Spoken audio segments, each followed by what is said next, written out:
শান্তি। আজ 11ই ফেব্রুয়ারি 2024। প্রাতমুরলি অব্যক্ত বাপদাদা রিভাইজ 24শে ফেব্রুয়ারি 1998। মধুবন। ওম শান্তি। আজকের বাবার মধুর মহাবাক্যের হেডলাইন হল বাবার সাথে, সেবার সাথে আর পরিবারের সাথে ভালোবাসা রাখো, তাহলে পরিশ্রম করা থেকে মুক্ত হয়ে যাবে। আজ চারিদিকের বাচ্চারা নিজেদের বাবার জয়ন্তী পালন করতে এসেছে। কেউ সম্মুখে বসে আছে, আবার কেউ আকারী রূপে বাবার সামনে আছে। বাবা সকল বাচ্চাদেরকে দেখছেন। একদিকে মিলন মানানোর খুশি, অন্যদিকে সেবার উৎসাহ উদ্দীপনা। এটাই যে যত শীঘ্র সম্ভব বাপদাদাকে প্রত্যক্ষ করব। বাপদাদা চারিদিকের বাচ্চাদেরকে দেখে অসংখ্য কোটি কোটি গুণ অভিনন্দন জানাচ্ছেন। যেরকম বাচ্চারা বাবার জয়ন্তী পালন করার জন্য পৃথিবীর নানান প্রান্ত থেকে দূর দূর থেকে এসেছে, বাপদাদাও বাচ্চাদের জন্মদিন পালন করতে এসেছেন। সব থেকে দূর দেশের বাসী কে? বাবা নাকি তোমরা? তোমরা বলবে আমরা অনেক দূর থেকে এসেছি, কিন্তু বাবা বলছেন আমি তোমাদের থেকেও দূর দেশ থেকে এসেছি, কিন্তু তোমাদের সময় লাগে, আর বাবার আসতে সময় লাগে না। তোমাদের সবাইকে প্লেন বা ট্রেন নিতে হয়, বাবাকে কেবল রথ নিতে হয়। তো এমন নয় যে কেবল তোমরা বাবার জয়ন্তী পালন করতে এসেছো, বাবাও আদি সাথী ব্রাহ্মণ আত্মাদের জন্মের সাথী বাচ্চাদের বার্থডে পালন করতে এসেছেন। কেননা বাবা একা অবতীর্ণ হন না, ব্রহ্মা ব্রাহ্মণ বাচ্চাদের সাথে দিব্য জন্ম নেন, অর্থাৎ অবতীর্ণ হন। ব্রাহ্মণ ছাড়া যজ্ঞের রচনা একা বাবা করতে পারবেন না। তো প্রথমে যজ্ঞ রচনা করেন, ব্রহ্মার দ্বারা ব্রাহ্মণ রচনা করেন, তারপর তোমাদের জন্ম হয়। তো কেউ 2 বছরের বা কেউ 2 মাসের, কিন্তু তোমাদের সকলকেই দিব্য ব্রাহ্মণ জন্মের অভিনন্দন জানাই। তোমাদের এই দিব্য জন্ম কতই না শ্রেষ্ঠ। বাবাও প্রত্যেক দিব্য জন্মধারী ব্রাহ্মণ আত্মাদের ভাগ্যের নক্ষত্র ঝলমল করতে দেখে প্রফুল্লিত হচ্ছেন, আর সর্বদা এই গীত গাইতে থাকেন, বাহ হীরের তুল্য জীবন যাপনকারী ব্রাহ্মণ বাচ্চা, বাহ তোমরা বাহ বাহ বাচ্চা, তাই না? বাবা তোমাদেরকে বাহ বাহ বাচ্চা বানিয়ে দিয়েছেন।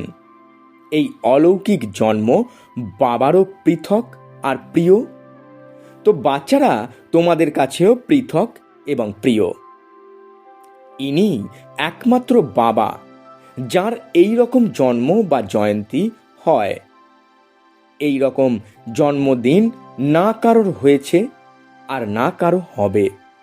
নিরাকার, আবার তার দিব্য জন্ম। অন্যান্য সকল আত্মাদের জন্ম নিজের নিজের সাকার শরীরে হয়, কিন্তু নিরাকার বাবার জন্ম পরকায়ায় প্রবেশের দ্বারা হয়। সমগ্র কল্পে এই রকম এই বিধিতে কারোর জন্ম হয়েছে? এক বাবারই এই রকম পৃথক জন্মদিন হয়, যাকে শিব জয়ন্তী রূপে ভক্ত আত্মারাও পালন করে। এই জন্য দিব্য জন্মের মহত্বকে তোমরা জানো, ভক্তরাও জানে না, কিন্তু যা কিছু শুনেছে সেই অনুসারে উঁচুর থেকেও উঁচু মনে করে পালন করে এসেছে। তোমরা বাচ্চারা কেবল পালনই করো না, পালন করার সাথে সাথে নিজেকেও বাবার সমান তৈরি করো। অলৌকিক দিব্য জন্মের মহত্বকে জেনে গেছো। আর কোনো বাবার সাথে বাচ্চাদের একসাথে জন্ম হয় না, কিন্তু শিব জয়ন্তী অর্থাৎ বাবার দিব্য জন্মের সাথে বাচ্চাদেরও জন্ম হয়। এই জন্য ডায়মন্ড জুবিলি পালন করছো, তাই না? তাহলে বাবার সাথে বাচ্চাদেরও দিব্য জন্ম হয়। কেবল এই জয়ন্তীকেই হীরের তুল্য জয়ন্তী বলে থাকো, কিন্তু হীরের তুল্য জয়ন্তী পালন করতে করতে নিজেরাও হীরের তুল্য জীবনে এসে যাও। এই রহস্যকে সকল বাচ্চারা ভালোভাবে জানেও এবং অন্যদেরকেও শোনাতে থাকে। বাপদাদা সমাচার শুনতে থাকেন, দেখতেও থাকেন যে বাচ্চারা বাবার দিব্য জন্মের মাহাত্ম্যকে কতটা উৎসাহ উদ্দীপনার সাথে পালন করছে। বাপদাদা চারিদিকের সেবাধারী বাচ্চাদেরকে সাহসের রিটার্নের সহায়তা করতে থাকেন। বাচ্চাদের সাহস আর বাবার সহায়তা। আজকাল বাপদাদার কাছে সকল বাচ্চাদের একটাই স্নেহের সংকল্প বারংবার আসছে যে এখন যত শীঘ্র সম্ভব বাবার সমান হতেই হবে। বাবাও বলছেন মিষ্টি বাচ্চারা হতেই হবে। প্রত্যেকের এই দৃঢ় সংকল্প আছে, তা সত্ত্বেও আন্ডারলাইন করে দাও যে আমরা হব না তো আর কে হবে? আমরাই ছিলাম, আমরাই আছি, আর আমরাই প্রত্যেক কল্পে হতে থাকব। এটা পাক্কা নিশ্চয় আছে, তাই না? ডবল বিদেশিরাও শিব জয়ন্তী পালন করতে এসেছে। খুব ভালো, হাত তোলো ডবল বিদেশি। বাপদাদা দেখছেন যে ডবল বিদেশিদের মধ্যেও সব থেকে বেশি এই উৎসাহ উদ্দীপনা আছে যে বিশ্বের কোনো কোণা যেন বঞ্চিত না থেকে যায়। ভারতের তো অনেক বেশি সময় সেবার জন্য প্রাপ্ত হয়েছে, আর ভারতও গ্রামে গ্রামে সন্দেশ পৌঁছে দিয়েছে। কিন্তু ডবল বিদেশিদেরকে ভারতের তুলনায় সেবার সময় কম প্রাপ্ত হয়েছে। তথাপি উৎসাহ উদ্দীপনার কারণে বাপ দাদার সামনে সেবার প্রমাণ খুব ভালো নিয়ে এসেছে আর ভবিষ্যতেও নিয়ে আসবে। ভারতে বর্তমান সময়ে যে বর্গীকরণের সেবা আরম্ভ হয়েছে তার কারণেও সকল বর্গে সন্দেশ প্রাপ্ত হওয়া সহজ হয়ে গেছে। কেননা প্রত্যেক বর্গ নিজের বর্গে এগিয়ে যেতে চায়। তো এই বর্গীকরণের ইনভেনশন খুব ভালো হয়েছে। এর দ্বারা ভারতের সেবাতেও বিশেষ আত্মাদের আসা ভালো শোভনীয় লাগে। ভালো লাগে, তাই না? বর্গীকরণের সেবা ভালো লাগে। বিদেশিরাও নিজেদের ভালো ভালো গ্রুপ নিয়ে আসে, রিট্রিট করায়। পদ্ধতি খুব ভালো করেছ। যেরকম বর্গীকরণের সেবাতে চান্স প্রাপ্ত হয়েছে, সেই রকমই এদের এই বিধিও খুব ভালো। বাপদাদার দুই দিকের সেবাই খুব পছন্দ হয়েছে, ভালো হয়েছে। জগদীশ বাচ্চাও ভালো ইনভেনশন বের করেছে। আর বিদেশে এই রিট্রিট ডায়লগ কে শুরু করেছে? সবাই মিলেমিশে করেছে। ভারতেও মিলেমিশেই সবাই করেছে, তথাপি জগদীশ বাচ্চা নিমিত্ত ছিল। ভালো হয়েছে। প্রত্যেকে নিজেদের সমবয়সীদের সংগঠনে ভালো লাগে। তো দুই রকমের সেবাতে অনেক আত্মাদেরকে সম্মুখে নিয়ে আসার চান্স প্রাপ্ত হয়। রেজাল্ট ভালো লাগে, তাই না? রিট্রিটের রেজাল্ট ভালো হয়েছে আর বর্গীকরণের রেজাল্ট ভালো হয়েছে। দেশ বিদেশের কোনো না কোনো নতুন ইনভেনশন করে চলেছে আর করতেও থাকবে। ভারত হোক বা বিদেশ, সেবার উৎসাহ খুব ভালো। বাপদাদা দেখছেন যারা সত্যিকারের হৃদয় থেকে নিঃস্বার্থ সেবাতে এগিয়ে যাচ্ছে তাদের খাতাতে পুণ্যের খাতা খুব ভালো জমা হচ্ছে। কোনো কোনো বাচ্চাদের এক হলো নিজের পুরুষার্থের পালবদের খাতা, দ্বিতীয় হলো সন্তুষ্ট থেকে অন্যদেরকেও সন্তুষ্ট করার দ্বারা প্রাপ্ত হওয়া আশীর্বাদের খাতা, আর তৃতীয় হলো যথার্থ যোগযুক্ত যুক্তিযুক্ত সেবার রিটার্নে পুণ্যের খাতা জমা হওয়া। এই তিন প্রকারের খাতা বাপদাদা প্রত্যেকেরই দেখছিলেন। যদি কারো 3টি খাতায় জমা হয়, তো তার লক্ষণ হলো সে সর্বদা সহজ পুরুষার্থী নিজেও অনুভব করে আর অন্যদেরকেও সেই আত্মার দ্বারা সহজ পুরুষার্থের সত্ত্বই প্রেরণা প্রাপ্ত হয়। সেটা হলো সহজ পুরুষার্থের সিম্বল। পরিশ্রম করতে হয় না, বাবার সাথে, সেবার সাথে আর সমগ্র পরিবারের সাথে ভালোবাসা থাকে। এই 3 প্রকারের ভালোবাসা পরিশ্রম করা থেকে মুক্ত করে দেয়। বাপদাদা সকল বাচ্চাদের থেকে এই শ্রেষ্ঠ আশা রাখেন যে সকল বাচ্চারা যেন সদা সহজ পুরুষার্থী থাকে। 63 জন্ম ভক্তিতে নানান বিভ্রান্তির মধ্যে উদ্ভ্রান্ত হওয়ার পরিশ্রম করেছ। এখন এই একটাই জন্ম হলো পরিশ্রম থেকে মুক্ত হওয়ার জন্ম। যদি অনেক সময় ধরে পরিশ্রম করে থাকো, তাহলে এই সঙ্গম যুগের বরদান ভালোবাসার দ্বারা সহজ পুরুষার্থী কবে নেবে? যুগ সমাপ্ত, বরদানও সমাপ্ত। তো এই বরদানকে যত শীঘ্র সম্ভব নিয়ে নাও। যত বড়ই কাজ হোক, যত বড়ই সমস্যা আসুক, কিন্তু প্রত্যেক কাজ, প্রত্যেক সমস্যা এমনভাবে অতিক্রম হবে যেরকম তোমরা বলে থাকো মাখন থেকে চুল টেনে বের করার মতো সহজেই হয়ে গেল। বাপদাদা কোনো কোনো বাচ্চার একটু আধটু খেলা দেখেন, প্রফুল্লিতও হন। আবার বাচ্চাদেরকে দেখে করুণাও আসে। যখন কোনো সমস্যা বা কোনো বড় কাজ সামনে আসে, তখন কোনো কোনো বাচ্চাদের চেহারার উপরে একটু আধটু সমস্যা বা কাজের ঢেউ দেখা যায়। একটুখানি হলেও চেহারায় পরিবর্তন দেখা যায়। তারপর যদি কেউ জিজ্ঞাসা করে যে কি হয়েছে, তখন বলে অনেক বড় কাজ, তাই না? বিঘ্ন বিনাশকের সামনে বিঘ্নই যদি না আসে, তাহলে বিঘ্ন বিনাশকের টাইটেল কিভাবে গাওয়া হবে?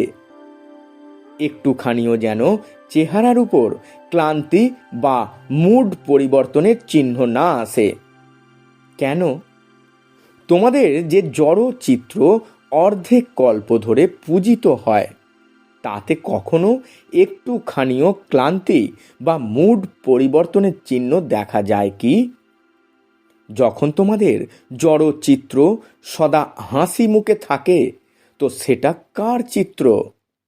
তোমাদেরই তো না? তো চৈতন্যদেরই সারণিক চিত্র।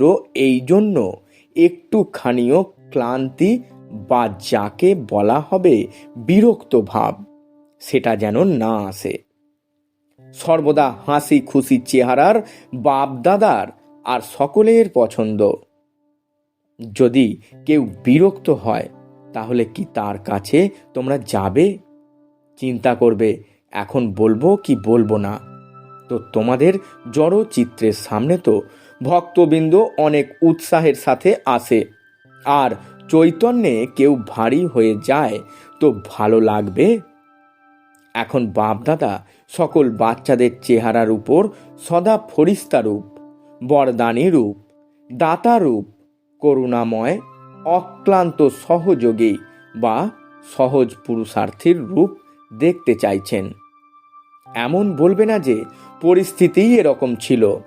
না, যে রকমই পরিস্থিতি হোক, কিন্তু তোমাদের রূপে হাসি মুখ, শীতল, গম্ভীর আর রমণীয়তার ব্যালেন্স থাকবে। যদি কেউ হঠাৎ করে চলে আসে আর তোমরা সমস্যার কারণে সহজ পুরুষার্থী রূপে না থাকো, তাহলে সে কি দেখবে? তোমাদের চিত্র তো তারাই নিয়ে যাবে। যে কোনো সময় যদি কেউ তোমাদের কারোর, যদি 1 মাসের হোক বা 2 মাসের, হঠাৎ করেই তোমাদের ফেস এর চিত্র ক্যামেরা বন্দি করে, তাহলে এমনই চিত্র যেন হয় যেটা শুনিয়েছি। দাতা হও, গ্রহিতা নয়, দাতা। কেউ যা কিছুই দিক, ভালো জিনিস বা খারাপও যদি দেয়, কিন্তু তোমরা বড় থেকে বড় বাবার বাচ্চারা বড় হৃদয়বান। যদি কেউ খারাপও দেয়, তো বৃহৎ হৃদয়বান হয়ে খারাপকে নিজের মধ্যে স্বীকার না করে দাতা হয়ে তোমরা তাকে সহযোগ দাও, স্নেহ দাও, শক্তি দাও। তোমাদের স্মৃতির দ্বারা কোনো না কোনো গুণ তাদেরকে গিফট করো। এত বড় হৃদয়বান, বড়র থেকে বড় বাবার বাচ্চা তোমরা। দয়া করো, হৃদয় থেকে সেই আত্মাদের প্রতি আরও এক্সট্রা স্নেহ ইমার্জ করো, যে স্নেহের শক্তির দ্বারা সে নিজেই পরিবর্তন হয়ে যায়। এই রকম বড় হৃদয়বান হয়েছ নাকি ছোট হৃদয়?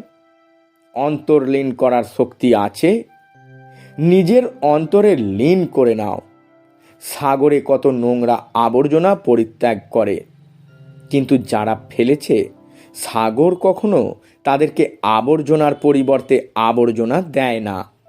তোমরা তো হলে জ্ঞানের সাগর, শক্তির সাগরের সন্তান, মাস্টার। তো শুনেছ বাপদাদা কি দেখতে চাইছেন?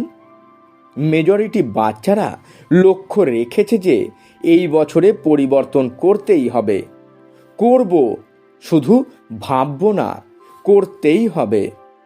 করতেই হবে নাকি সেখানে গিয়ে চিন্তা করবে?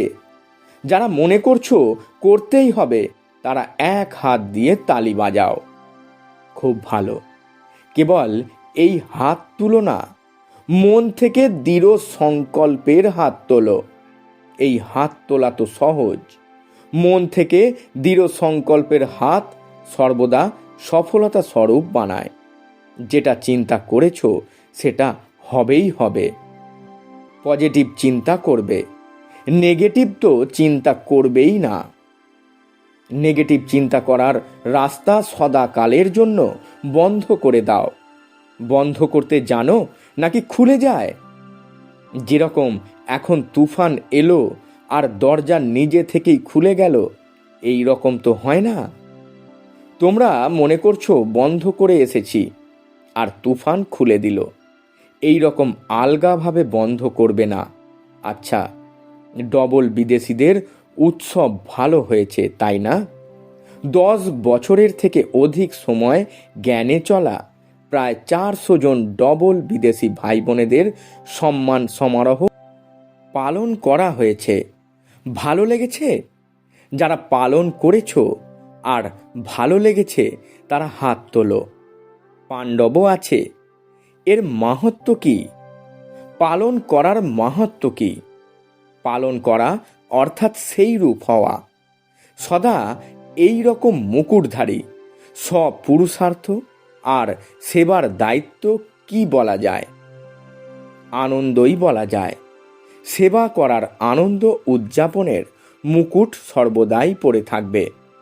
আর গোল্ডেন ওড়নাও সকলে পরেছিলে। তো গোল্ডেন ওড়না কি জন্য পরানো হয়েছিল? সদা গোল্ডেন এজের স্থিতি, সিলভার নয়, গোল্ডেন। আবার দুটো হারও পরেছিলে। তো কিসের প্রতীক হিসাবে 2 হার পরবে? এক তো হলো সদা বাবার গলার হার, সদা কখনো গলা থেকে খুলে ফেলবে না, গলাতেই পড়ে থাকবে। আর দ্বিতীয় হলো সদা সেবার দ্বারা অন্যদেরকেও বাবার গলার হার বানানো। এটাই হলো ডবল হার। তো খুব ভালো লাগলো যারা পালন করেছিল আর যারা সেজেছিল, দুজনকেই। তো এই উৎসব পালন করার সদা কালের জন্য এই উৎসবের রহস্য বাবা বলেছেন। আর সাথে সাথে এটাও পালন করা, অর্থাৎ উৎসাহ উদ্দীপনা বৃদ্ধি করা। সকলের অনুভব তো বাপ দাদা দেখে নিয়েছেন, ভালো অনুভব হয়েছে। আর নেশা সকলের চেহারাতে প্রদর্শিত হচ্ছিল।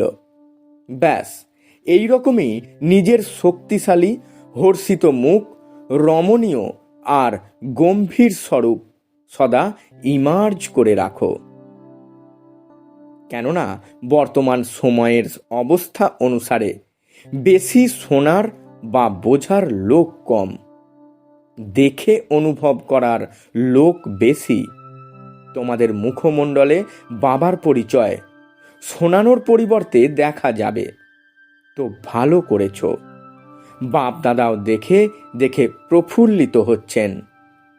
এই বর্ষকে বা এই সিজনকে বিশেষ উৎসবের সিজন হিসাবে পালন করেছ। সব সময় একই রকম হয় না। ড্রিল সকলের মধ্যে রুলিং পাওয়ার আছে। কর্মেন্দ্রিয়ের উপরে যখন চাও তখন রুল করতে পারো।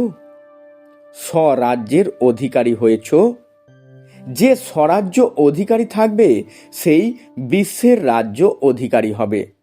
যখন চাও যেরকমই বাতাবরণ হোক, কিন্তু যদি মন বুদ্ধিকে অর্ডার দাও স্টপ, তো হতে পারে নাকি টাইম লাগে।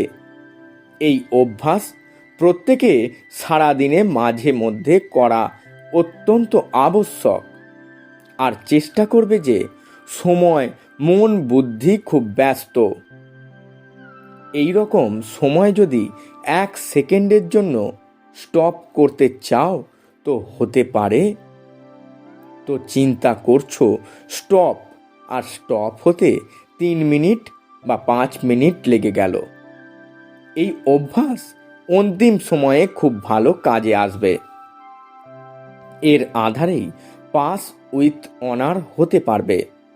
আচ্ছা, সদা হৃদয়ের উৎসাহ উদ্দীপনার উৎসব পালনকারী স্নেহী আত্মারা, সদা হীরের তুল্য জীবনের অনুভবী, অনুভবের অথরিটিযুক্ত বিশেষ আত্মারা, সদা নিজের মুখমণ্ডলের দ্বারা বাবার পরিচয় দিয়ে বাবাকে প্রত্যক্ষ করানো সেবাধারী আত্মারা, সদা গম্ভীর আর রমণীয়, দুটোরই একসাথে সমতা বজায় রাখা সকলের ব্লেসিংস এর অধিকারী আত্মারা, এই রকম চারিদিকের দেশ বিদেশের বাচ্চাদেরকে শিবরাত্রির অভিনন্দন অভিনন্দন। আর সাথে সাথে বাপদাদার দিলরামের হৃদয়ের অন্তরের গভীর থেকে গভীরের প্রেম তথা স্মরণের স্নেহ সুমন আর নমস্কার। আমরা আত্মারূপী বাচ্চারা আমাদের আত্মারূপী মাতা পিতা বাপ দাদাকে জানাই স্মরণের স্নেহ সুমন আর সুপ্রভাত এবং 100 কোটি নমস্কার। বরদান: নিজের রাজ্য অধিকারী বা পূজ্য স্বরূপের স্মৃতির দ্বারা দাতা হয়ে প্রদানকারী সর্ব খাজানাতে সম্পন্ন ভব। ব্যাখ্যায় বাপদাদা বলছেন, সদা এই স্মৃতিতে থাকো যে আমি হলাম পূজ্য আত্মা, অন্যদেরকে প্রদানকারী দাতা, গ্রহিতা নই, দেবতা। যেরকম বাবা তোমাদের সবাইকে নিজে থেকেই দিয়েছেন, সেই রকম তোমরাও মাস্টার দাতা হয়ে দিতে থাকো। কিছু চাইবে না, নিজের রাজ্য অধিকারী বা পূজ্য স্বরূপের স্মৃতিতে থাকো। আজ পর্যন্ত তোমাদের জড় চিত্রের সামনে গিয়ে তারা প্রার্থনা করে, বলে যে আমাদেরকে বাঁচাও। তো তোমরা হলে রক্ষাকর্তা। বাঁচাও বাঁচাও বলা আত্মা নও, কিন্তু দাতা হওয়ার জন্য স্মরণের দ্বারা, সেবার দ্বারা, শুভ ভাবনা, শুভ কামনার দ্বারা সর্ব খাজানাতে সম্পন্ন হও। স্লোগান: চলন আর চেহারার প্রসন্নতাই হলো আত্মিক পার্সোনালিটির লক্ষণ। ওম শান্তি। নমস্কার।